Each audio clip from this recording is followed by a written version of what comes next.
Okay, welcome to this video from Dr. Lock. So this customer is, the key is, he's got the key, but the car has lost battery power.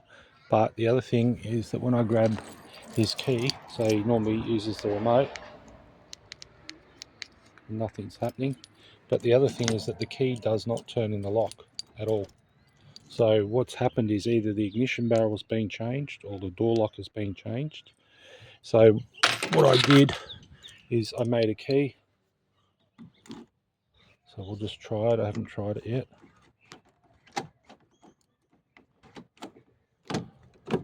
So there's something, he's got something here jammed in here.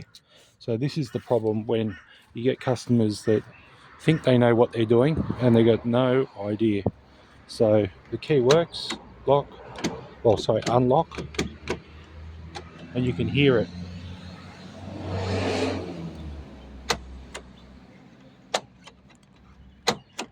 It's definitely working, definitely activating the mechanism, but obviously this has been stuck, so now we have to try and get that out. So don't do this to your X5.